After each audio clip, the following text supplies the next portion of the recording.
the cold is a memory. It lives in the bones of her left leg, a dull ache that sharpens with every drop in temperature, a phantom chill that has nothing to do with the weather. It is the memory of lying in a ravine for 17 hours, the November frost seeping into her skin, her femur snapped clean in two. It is the memory of his face, Mark's face, looking down at her, the casual calculation in his eyes before he turned and walked away, leaving the wreckage of the car and the wreckage of her to be consumed by the encroaching wilderness. He'd told the police she'd been unstable, that she'd wandered off after an argument. A flighty, emotional woman. They'd believed him. Of course they had. So Alara had retreated. This cabin, inherited from a grandfather she barely knew, is her fortress. Tucked deep within 100 acres of unforgiving pine and birch, it is a hermitage built of cedar logs and silence. The nearest town is a 40-minute drive down a road that is more suggestion than reality. Perfect. Here, the only betrayal comes from the snap of a frozen branch, the only judgment from the obsidian stare of a raven. Snow begins to fall. Thick, wet flakes that cling to the window panes like grasping hands. The ache in her leg intensifies, a familiar companion on nights like this. She presses a hand to her thigh, the gesture absent-minded, a prayer to a god she no longer believes in. The silence of the cabin is absolute. It's a silence she has cultivated, a thick blanket she wraps around herself.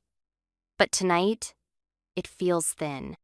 Tonight, the 3rd anniversary of her rebirth in ice and agony, the silence is starting to fray at the edges. A sound, not the groan of the house settling or the sigh of the wind. A scratching, frantic, desperate, at her front door. Her heart seizes, a cold fist clenching in her chest. No one comes here. No one. The delivery driver leaves packages at the end of the dirt track. The one nosy neighbor she'd had moved away last spring. Scratch, scratch, scrape.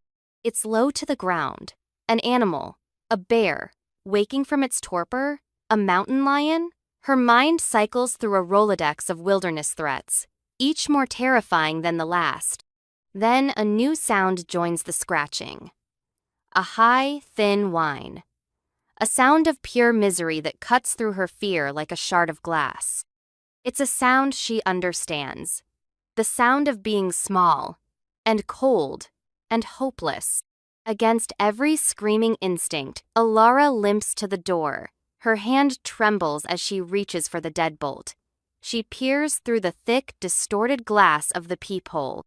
Darkness, a mass of it, something huge and black pressed right up against the wood. She cracks the door open, just a sliver, the security chain holding fast. The smell hits her first. Wet fur, damp earth, and the coppery tang of blood. Her breath catches. Collapsed on her porch, half buried in the accumulating snow, is a wolf. But it's bigger than any wolf she's ever seen in books or documentaries. Colossal, a creature of myth. Its fur the color of a starless midnight. Its chest rises and falls in shallow, ragged bursts. A dark, ugly stain is spreading across its flank, melting the snow beneath it into a slush of crimson and white. And huddled against its massive, still form, shivering so hard its small body seems to vibrate, is a pup. Its tiny whines are the sound that pierced her solitude. It looks up, its eyes glowing a faint, spectral gold in the gloom, and lets out another pathetic cry. Her mind screams, close the door now. This is the wild. This is nature, red in tooth and claw. Her grandfather's voice echoes in her head, a stern but loving warning about the unforgiving laws of the forest. You don't interfere. You don't bring the wild inside, especially not a predator, especially not one that is clearly dying. And yet, she sees the labored breath of the great wolf. She sees the desperate, pleading eyes of the pup. And, she sees herself, lying in the ravine. The world a blur of white snow and black sky, praying for a light, for a voice, for a hand, for anyone to stop and see her. Just see her. No one did. The world saw a problem, an inconvenience, and it looked away. Mark looked away. The search parties, with their half-hearted sweeps, looked away. She looks at the two creatures on her porch, one dying, one soon to be orphaned, abandoned by their pack, attacked by hunters. It doesn't matter. They are alone and in pain. A wave of something hot and fierce rises in her throat, choking her. It's not pity, it's rage. A defiant, burning rage against the cold indifference of the world. She will not be like them. She will not look away. The decision settles in her bones, a weight as heavy and solid as the iron skillet on her stove. It terrifies her. It feels like stepping off a cliff in the dark. But it also feels, for the first time in 3 years, like breathing. Okay, she whispers to the unhearing creatures, the word a plume of white in the freezing air. Okay. The chain comes off. The deadbolt slides back with a deafening thud. She opens the door. The sheer scale of the task is paralyzing. The wolf is immense, easily over 200 pounds of dense muscle and bone, a dead weight. She can't just drag him. Her leg throbs in protest at the very thought. The shed. Her grandfather had been a man of practicalities. Buried under a pile of rakes and old tarps is a heavy-duty sled, the kind used for hauling firewood or, she supposes, gargantuan wounded wolves. Getting him onto it is a clumsy, grunting ordeal. She slips in the blood snow, her hands screaming from the cold as she shoves and pulls. The wolf lets out a low groan of pain, and the sound tightens a knot in her stomach. The pup watches her every move, a tiny, silent sentinel, its golden eyes wide with a terror that mirrors her own. Finally, he's on. She hauls, her bad leg dragging, every muscle straining. The runners of the sled cut twin tracks in the fresh snow, a path marking the precise moment her life veered into madness. Inside, the warmth of the cabin is a shock.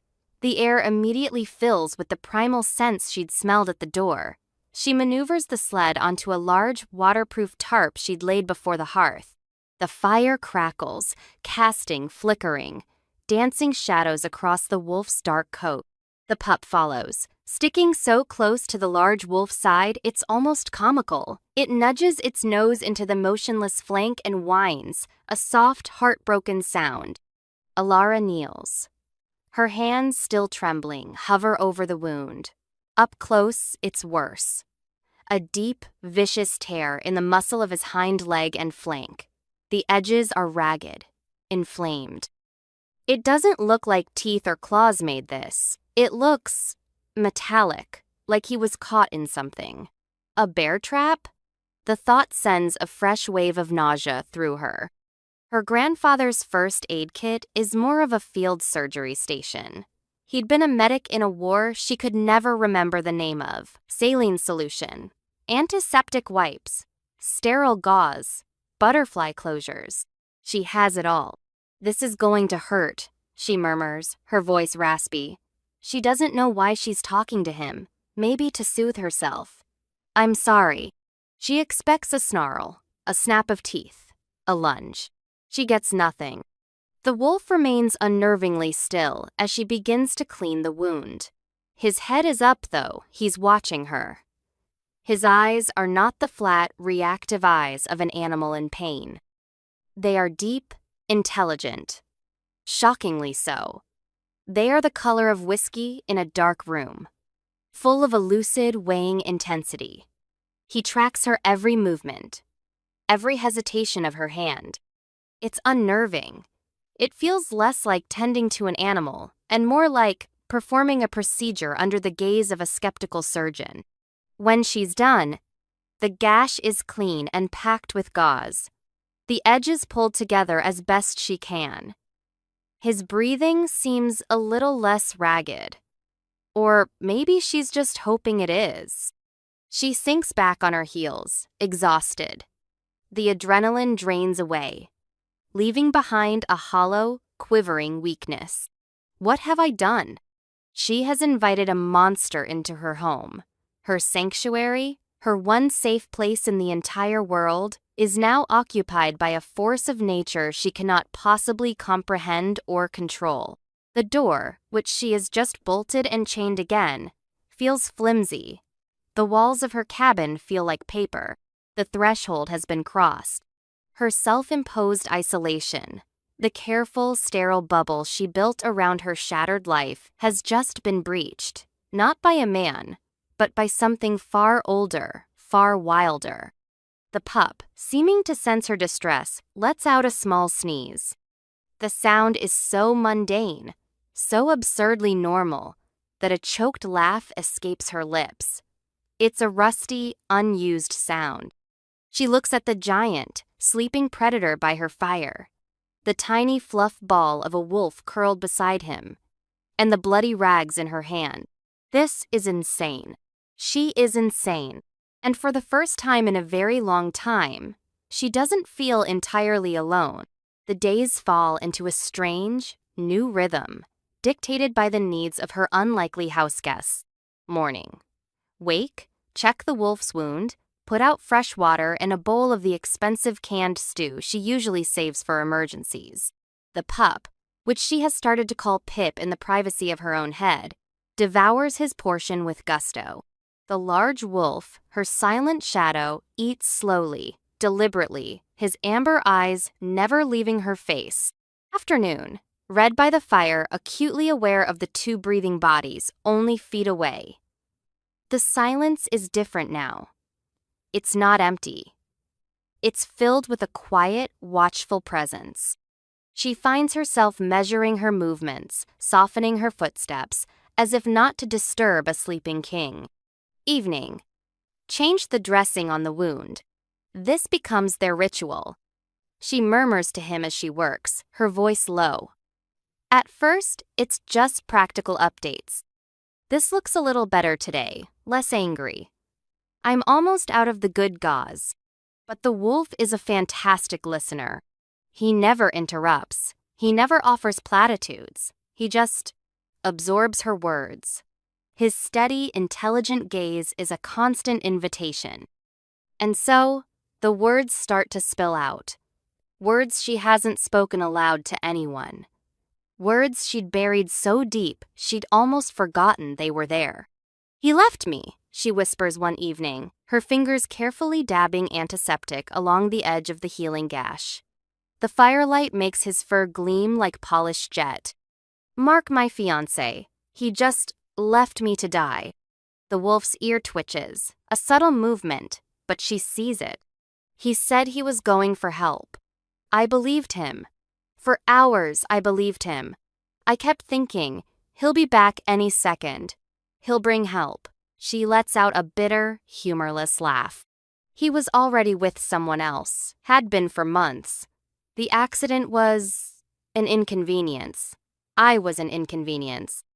She tells him about the cold, about the endless, aching cold that sunk into her marrow, about the sound of her own teeth chattering until her jaw ached too much to move, about the indignity of the police interviews, the subtle victim blaming, the pitying looks that felt like stones being thrown at her. They made me feel like I was the crazy one, for trusting him, for loving him. She finishes with the bandage and leans back, her throat tight. I just wanted someone to see me, to really see what happened and not look away. The great wolf, her shadow, shifts his weight. He lets out a low, soft rumble from deep in his chest. It's not a growl. It's something else. A sound of acknowledgement, of comfort. A single tear escapes her eye and rolls down her cheek. She dashes it away, angry at her own weakness. But as she looks at him, this impossible creature lying on her floor, she feels a strange sense of peace settle over her. He doesn't look away. He has never looked away. The wound is healing at a rate that defies all logic. A gash that deep on an animal in the wild should have been a death sentence. Infection alone would have taken him. But under her care, with her simple antiseptics and gauze, the angry red flesh has calmed. The edges are pulling together, knitting new, pink skin with an unnatural speed. What should have taken a month is happening in a matter of days. She tries to rationalize it. Wolves are resilient. His constitution must be incredible. She is a good nurse. But a seed of unease, of wonder, has taken root. One afternoon, she's making tea, her mind wandering. Her grip on the honey jar is slick. It slips from her fingers, arcing through the air towards the unforgiving slate of the hearth. She flinches, anticipating the shatter. It never comes. A blur of black, a movement so fast it's little more than a suggestion. The big wolf, who had been dozing, is suddenly there. His head darts out, and he nudges the falling jar with the side of his nose, a movement of impossible precision and delicacy. The jar, its momentum broken, doesn't shatter. It just rolls harmlessly onto the rug. Alara stares, her heart hammering against her ribs. He lays his head back down on his paws as if nothing has happened. His eyes are closed, but she knows he's not asleep. How? She whispers, the word dissolving in the quiet room. She must have imagined the speed. It was a fluke, a lucky coincidence. She tells herself this over and over, but the image is seared into her brain. The impossible quickness, the intelligent, deliberate action. The fear she'd felt on that first night has mostly evaporated, replaced by a strange and unfamiliar emotion, a sense of safety. It makes no sense. She, a woman shattered by a man's betrayal, feels more secure with a 200-pound predator in her living room than she ever did in her locked apartment in the city. She sleeps more soundly. The nightmares that used to plague her, filled with the screech of metal and the feeling of falling, have receded. One night, however, they return, and she's back in the ravine. The cold is a living thing, crawling over her. Mark's face looms above her, his mouth moving, but the words are gone, replaced by the howling of the wind. The pain in her leg is a white-hot scream. She wakes up with a choked cry, sitting bolt upright in bed, her body slick with sweat.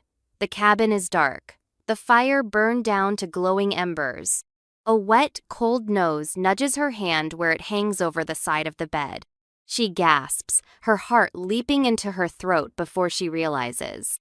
Shadow. He's standing beside her bed, his massive head level with her mattress.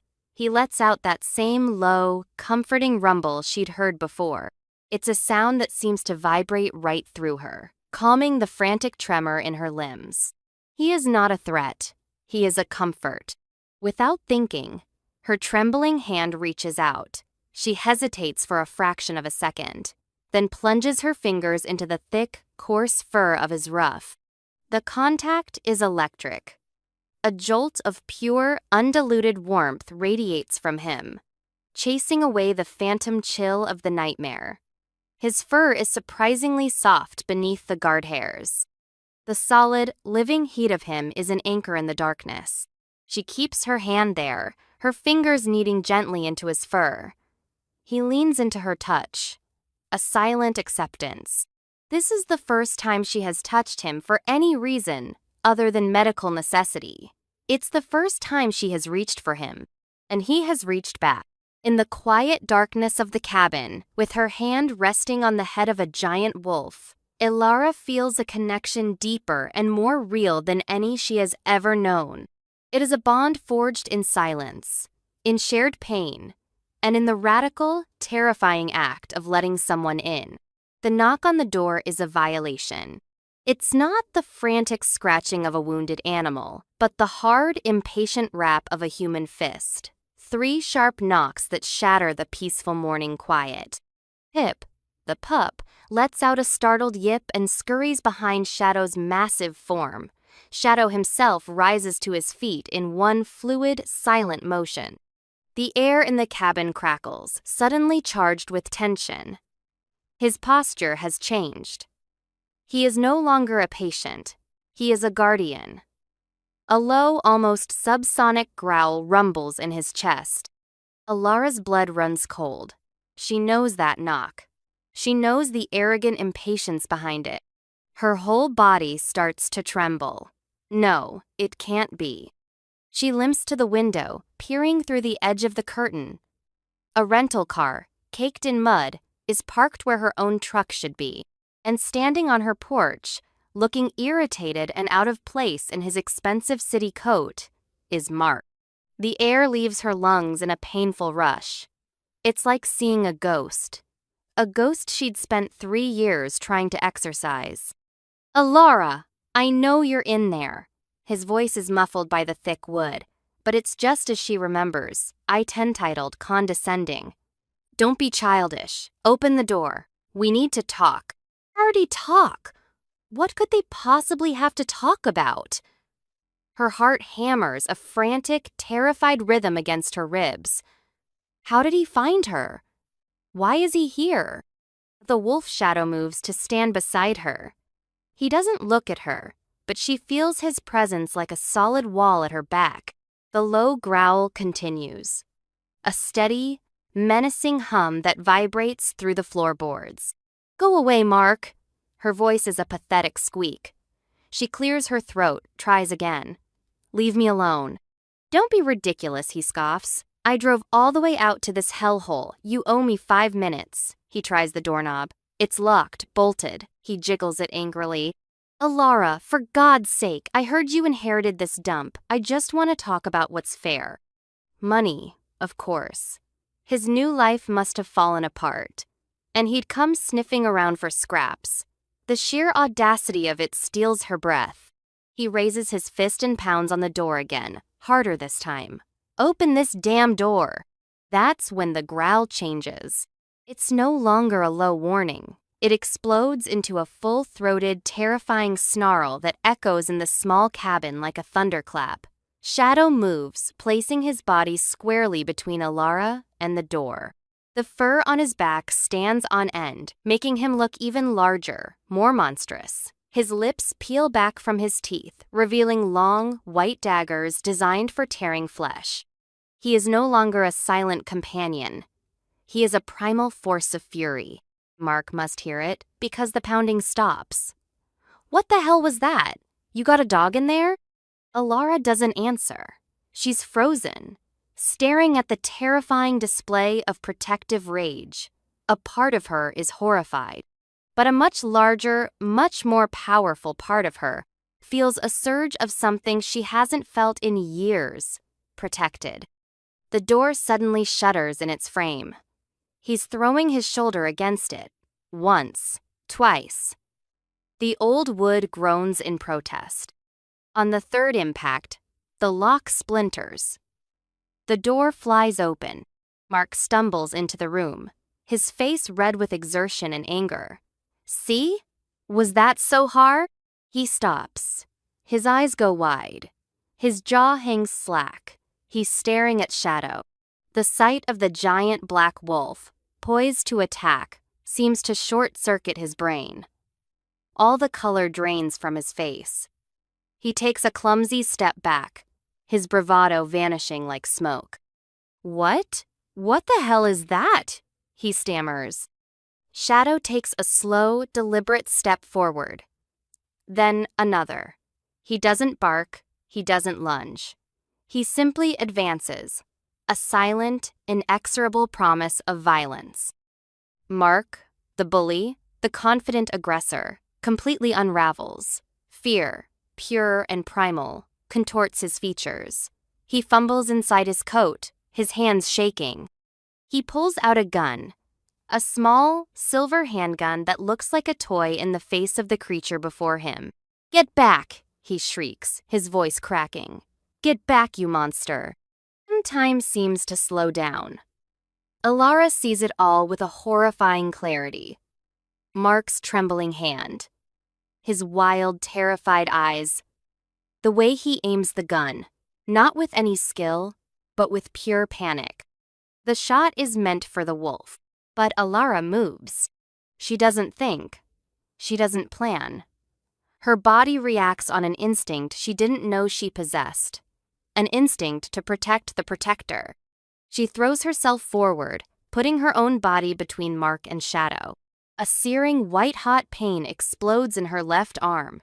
It's a shocking, brutal agony that makes her cry out. The gunshot is deafening in the enclosed space. The smell of cordite fills the air. But the bullet isn't the only thing Mark's wild shot hits. It must have pierced the small propane tank for the grill she keeps just outside the door. The world erupts in a concussive blast of heat and sound. The force of the explosion throws her sideways, slamming her head against the floor. Stars burst behind her eyes. Through the ringing in her ears, she hears Mark scream as he scrambles away, fleeing the chaos he created. And the last thing she sees before the darkness rushes in is Shadow. He's been hit. A piece of shrapnel from the exploding tank is embedded in his side, a much more grievous wound than the first. He stumbles, his great body swaying. Even through the haze of pain and disorientation, Alara crawls towards him. Her own blood from her arm is dripping onto the floorboards, mingling with his. She reaches him, drapes her body over his head and shoulders, shielding him from the small bits of debris still raining down from the porch roof. "No," she chokes out, pressing her hand against his new wound, the warm, sticky blood soaking her fingers. "Don't you die on me. Please, don't leave me." It is the ultimate reversal. She, the abandoned, has become the shield. She, the broken, is protecting the strong. In the wreckage of her cabin, bleeding together on the floor, she feels a strange warmth spread from where their blood is mixing on the wood. A soft golden light begins to bloom at the edges of her vision. The sharp pain in her arm dulls to a faint, pleasant tingle. The world shimmers. The great weight of the wolf beside her seems to shift, to change. Through her darkening vision, she sees something impossible. The wolf's form contracts. Bones crack and reform with sickening, audible snaps. Fur recedes into skin. The shape of him elongates, broadens. Where the giant wolf lay bleeding, a man now lies. He is naked, his body a landscape of corded muscle and old scars. His shoulders are impossibly broad, his hair as black as the wolf's fur. The same piece of twisted metal is lodged in his side, blood flowing freely from the wound. He turns his head and his Aisha's amber, intelligent, whiskey-colored eyes meet hers. They are filled with agony and shock and something else, something that looks like recognition. Her last conscious thought is not of the pain, or the explosion, or the impossible transformation. It is of his face, a stranger's face that she feels she has known her entire life. Then the darkness takes her completely. Consciousness returns in fragments. The scent of pine needles and wood smoke. The feeling of soft, worn cotton against her skin. The distant sound of a crackling fire. How it's all wrong! Her cabin smelled of cedar and her own loneliness. The sheets on her bed were threadbare linen.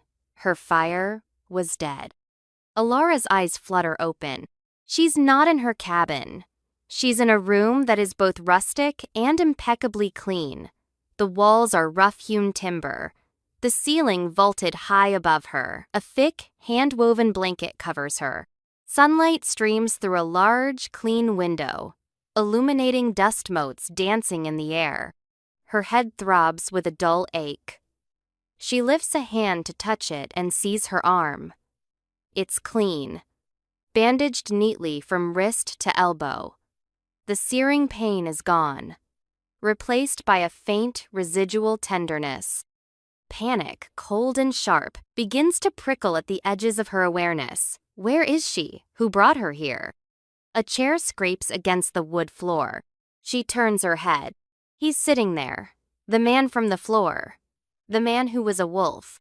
He's dressed now, in simple dark trousers and a soft-looking gray shirt. He looks exhausted. There are dark circles under his eyes.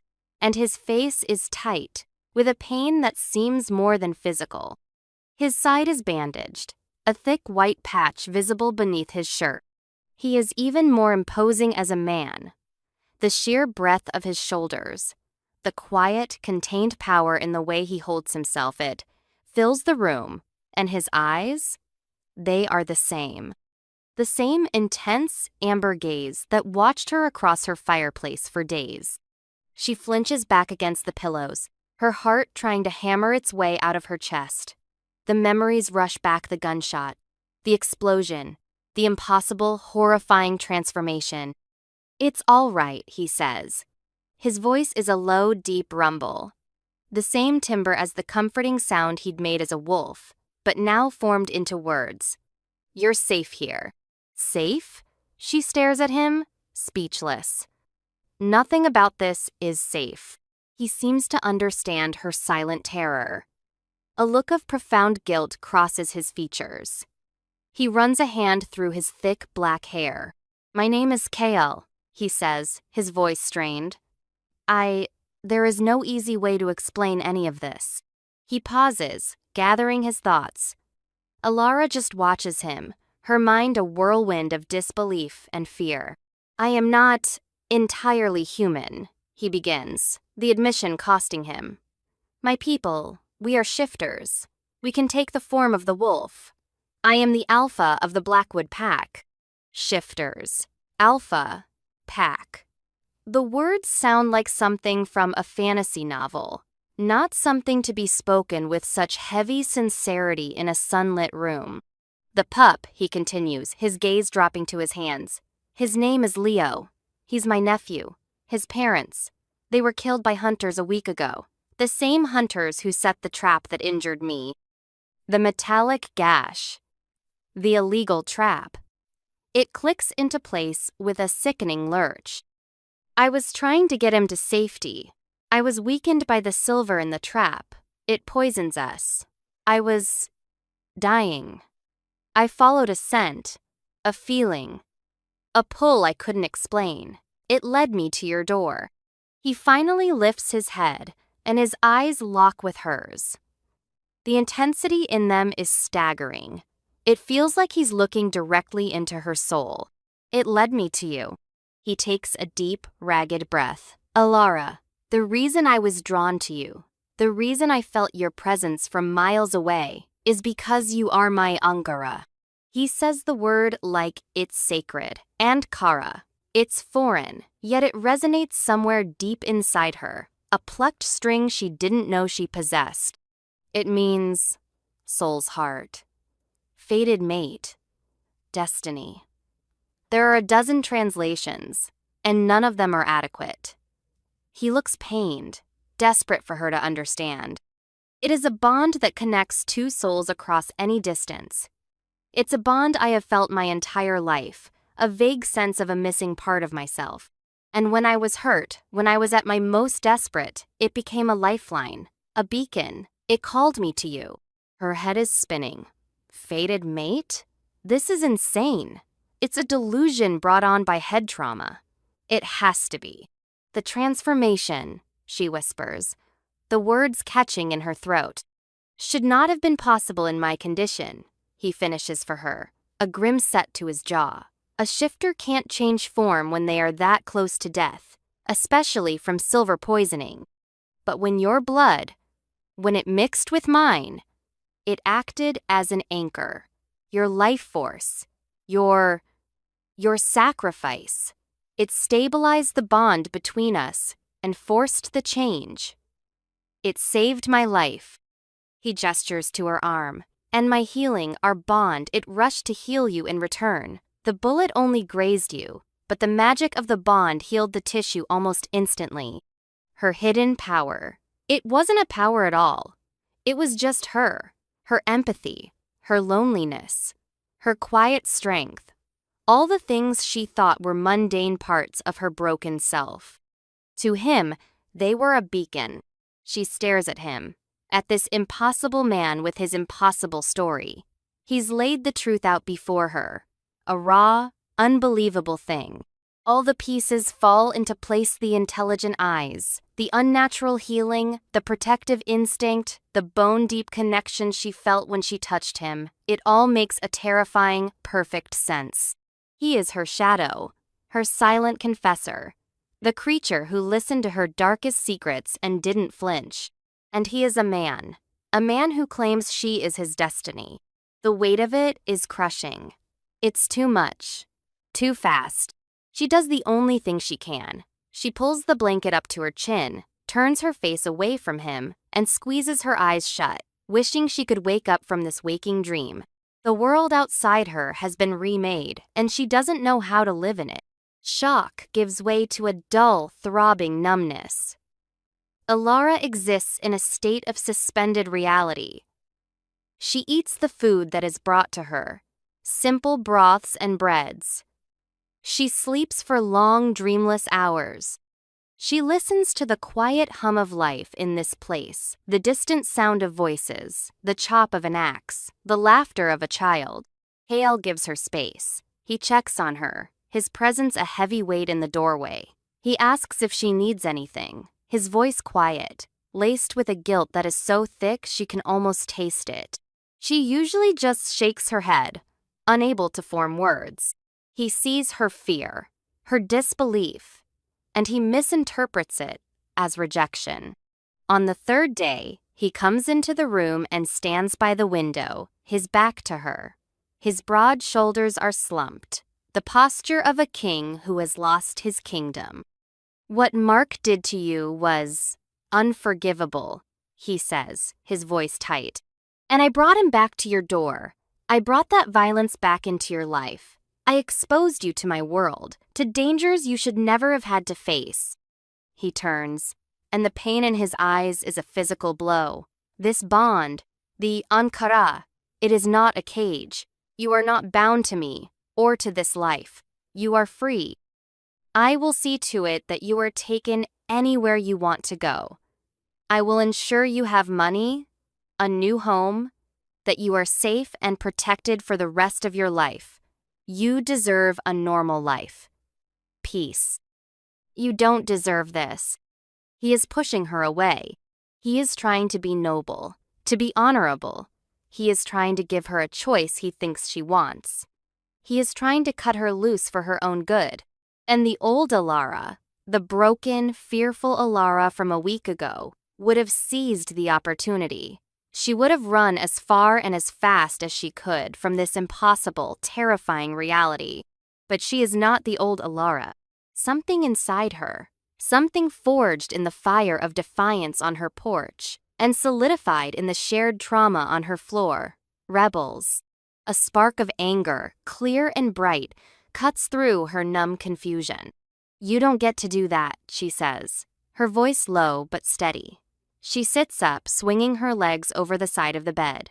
Her bare feet press against the cool wood of the floor. It feels solid, grounding. He looks startled by her tone. "You don't get to decide what I deserve," she continues, standing up. She's a little unsteady, but she holds his gaze. "You don't get to be noble and send me away to some normal life that was never normal to begin with. My life before this was hiding. It was a half-life of fear and loneliness, and remembering to lock the door 3 times. She takes a step toward him. Her limp is still there, a slight familiar catch in her gait. But for the first time, it doesn't feel like a weakness. It feels like a part of her story. "For 5 days, you lay on my floor. You didn't speak. You didn't judge. You just listened. I told you things I have never told another living soul. I told a wolf things I was too afraid to tell a person." She's closer now, close enough to see the flicker of astonishment in his amber eyes. "I was never afraid of you," she says, her voice softening. "Not the wolf, not the man. I'm afraid of all of this, of what it means. But for the first time since Mark left me for dead in a ditch, I haven't felt alone. For the first time, I feel," she struggles for the word, "seen." She stops, standing directly in front of him. She has to crane her neck to look up at him. "So don't you dare try to push me away for my own good. Don't you dare make my choices for me. You are not him, you are not Mark. Her chest is heaving, the speech having taken all of her newfound strength. She has laid her heart bare, just as he did. The silence that follows is taut, humming with unspoken emotions. The tension is broken by a small sound from the doorway. A little boy, no older than 3, with a mop of unruly black hair and familiar, bright golden amber eyes, stands there. He's holding a slightly misshapen wooden bird. It's Leo, the pup, in his human form. He toddles into the room, seemingly oblivious to the charged atmosphere. He walks right up to them, to the space between Kale and Alara. He looks from one to the other. Then, with the simple, innocent logic of a child, he reaches out. He places one small, chubby hand on Alara's knee and the other on Kale's. A bridge, a link.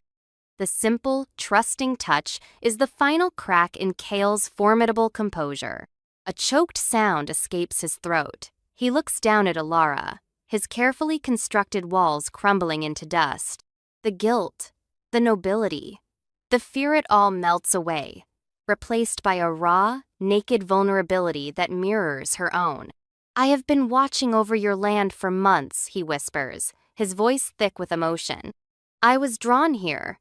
I would catch your scent on the wind, sadness and loneliness and a strength that baffled me. I didn't understand what it was. I thought I was losing my mind." He reaches out, his large, warm hand hovering for a second before gently cupping her jaw. His thumb strokes her cheek. "Lying on your floor, hearing your voice. It was the first time in a decade I didn't feel the weight of being the alpha. The first time I wasn't alone." His gaze is devastating. It holds a universe of longing. "I think I started falling in love with you before I ever saw your face. I think my soul has been loving you for 1,000 years. The confession hangs in the air between them, more real and more solid than the walls of the room. It sinks into her, a warmth that chases away the last of the phantom chill from her bones. She leans into his touch, her eyes fluttering shut. "Kale," she breathes. He lowers his head, slowly, giving her every chance to pull away. She doesn't. She rises on her toes, meeting him halfway. Their first kiss is not a spark, it's a confluence. It's the meeting of 2 rivers that have been flowing towards each other their entire lives. It is salt and sorrow, loneliness and longing, fear and ferocious hope all mingled together. It's the quiet explosion of finally being home. It is the sealing of a bond, the claiming of a destiny she never knew she had. In his arms, Alara is not the broken thing from the ravine. She is whole. Here spring arrives in the mountains like a shy guest, then bursts forth in a riot of green. The snow recedes, revealing damp, loamy earth that smells of new life. Wildflowers paint the meadows in strokes of purple and gold. 6 months have passed. Alara's life has been completely remade. Her small, isolated cabin, which Kale and his pack repaired, now feels like a distant memory, a cocoon she has shed. She now lives with Kale in the heart of the pack's settlementa, hidden, thriving village of log homes and communal halls that nestle so perfectly into the landscape they are nearly invisible. Today, there is a ceremony. Not a formal wedding in the human sense, but something deeper, more significant. The entire pack, nearly 100 shifters, is gathered in a sun-dappled clearing. Alara stands beside Kale, her hand in his. She wears a simple green dress, the color of new leaves. Her limp is still there, a permanent part of her, but she no longer tries to hide it. It is the scar that tells the story of her journey here. Kale, in his role as Alpha, speaks to his people. His voice is strong, resonant, carrying across the clearing. He tells them the story of how he was lost and found. He doesn't present Alara as a prize or a possession. He presents her as a gift. "She is not just my Ankara," he says, his amber eyes finding hers. full of a love that still takes her breath away. She is our Luna. She, a human, with a heart more fierce and loyal than any wolf's, chose compassion over fear. She saved your Alpha. She saved our future. Her heart is now the heart of this pack. A murmur of assent ripples through the crowd. They do not see her as an outsider. They see her as the woman whose quiet strength healed their leader. They see the woman who plays with their children, who listens to the elders' stories, who is learning to bake bread in the communal kitchen. They see her as one of them. As she looks out at their face smiling, acceptant Jalara feels a sense of belonging so profound it makes her ache. This is family, a found family, cobbled together by fate and circumstance and the insane, beautiful magic of this place. A week later, a trip into town is unavoidable. They need supplies that the pack can't grow or make. The 40-minute drive in Kale's truck feels strange. A journey back to a world she no longer belongs to. In the town is a jarring cacophony of sounds and smells after the peace of the woods. As they leave the hardware store, Alara freezes. Across the street, coming out of a coffee shop, is Mark. He looks diminished, smaller. His expensive coat is rumpled. He's arguing with a sharp-faced woman clinging to his arm, his expression harried and miserable. He doesn't look like the confident, cruel man from her memories. He just looks pathetic. Then, he sees her. His eyes widen. His argument with the woman dies on his lips. He stares. He sees Alara, standing tall and straight. He sees the massive, protective man whose arm is wrapped possessively around her waist. He sees the easy, genuine smile that plays on her lips as she turns to say something to Kale. He sees her laugh, a full, uninhibited sound of pure joy. He sees a woman who is not just surviving, but thriving. A woman radiating a confidence and a light that he did everything in his power to extinguish. There is no confrontation. No bitter words are exchanged. There doesn't need to be. Her happiness is her victory. Her peace is her revenge. He is left on a dusty sidewalk to witness the beautiful life she built from the ashes of the one he tried to destroy. Kale feels her tense. He follows her gaze, his expression hardening. "Do you want to leave?" he murmurs, his hand tightening on her waist. Alara takes a deep breath, then lets it out slowly. She turns her back on her past. "No," she says, a genuine smile returning to her face as she looks up at him. "I'm right where I'm supposed to be." That evening, she sits on the wide porch of their home, a mug of warm tea in her hands. The sun is setting, painting the sky in fiery shades of orange and pink. Hale sits beside her, his solid presence, a constant, comforting anchor. Leo, in his sleek pup form, is asleep at their feet, his paws twitching as he dreams of chasing squirrels. She is not just a mate. She is an aunt to a mischievous little boy who is slowly healing from his own trauma. She is a friend to the other women of the pack. She is the Luna, a title she is slowly, humbly growing into. She looks out at the vast, wild forest that was once her refuge from the world, and then her prison. Now, it is simply her home. She came here to hide, a victim running from the cruelty of men and the indifference of the world. She thought her softness, her empathy, the very core of her being, was a fundamental flaw, a weakness that had nearly gotten her killed. But it wasn't. That softness was a strength that recognized another's pain. That empathy was a power that built a bridge between two worlds. That perceived weakness was the key that unlocked a destiny she could never have imagined. It had saved a king, healed a pack, and pieced together her own fractured soul. Kale takes her hand, his fingers lacing through hers. The contact is as natural as breathing. She leans her head on his shoulder, breathing in the familiar scent of pine and wolf and him. The ache in her leg is just a dull, distant thrum, a quiet reminder of the woman she used to be. She is no longer cold. She is finally, incandescently, warm.